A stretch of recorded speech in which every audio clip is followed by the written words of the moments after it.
Heads of state, environmental experts, representatives of big oil and gas companies, climate activists and journalists have converged on the Red Sea town of Sharm El-Sheik, Egypt, to discuss the global climate crisis. Leaders of some of the world's largest polluters are slated to speak, as are those from countries that are bearing the brunt of the effects of climate change. Saint Lucia is represented by a high-level delegation from the Organization of Eastern Caribbean States and a special envoy from the Department of Sustainable Development, headed by Minister Sean Edwards. Saint Lucia has been a leader amongst vulnerable Caribbean states in prioritizing a response to climate change, both nationally and in international fora.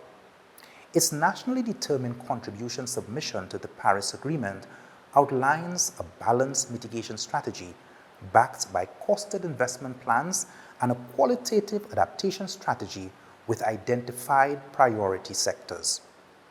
To facilitate climate adaptation planning and to enable the integration of climate change adaptation considerations into all relevant policies and programs, Saint Lucia has developed a long-term national adaptation plan running from 2018 to 2028. The key next step is to build on this by updating strategic plans and legislation to fully align the country's development framework with its resilience building goals.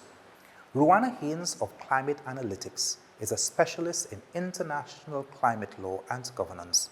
She leads the climate diplomacy team, which supports the chair of the Alliance of Small Island States and is playing a key role in drafting model climate change legislation in Saint Lucia. We met up with Ruana at COP27.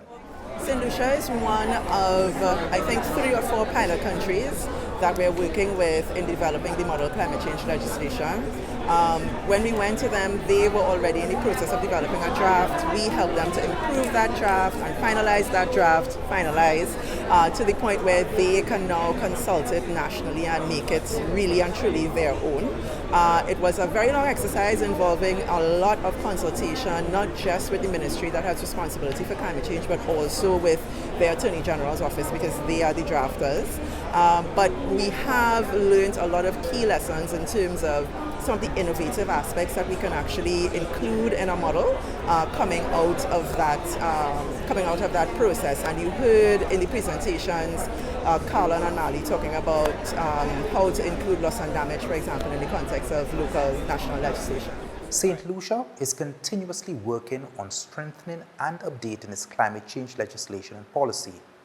The National Emergency Management Organization, NEMO, and the Sustainable Development and Environment Department has been spearheading the revision and creation of climate-related legislation. NEMO has proposed amendments to the Disaster Management Act of 2006, while the Sustainable Development and Environment Department has been working on a climate change bill and an environmental management bill. These respective pieces of legislation will strengthen the nexus between disaster risk reduction and climate change adaptation. CARICOM has, for example, provided various models, and I think the OECS as well provides various types of model legislation for countries. What it does is it accelerates the process of getting countries to be able to do this work, because we are all capacity constrained. So it's really just capacity building and technical assistance.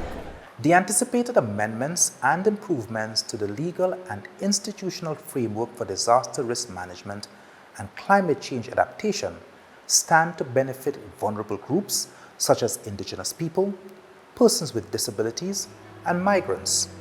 Saint Lucia's strides towards robust climate change legislation is well in line with COP27's theme, Together for Implementation.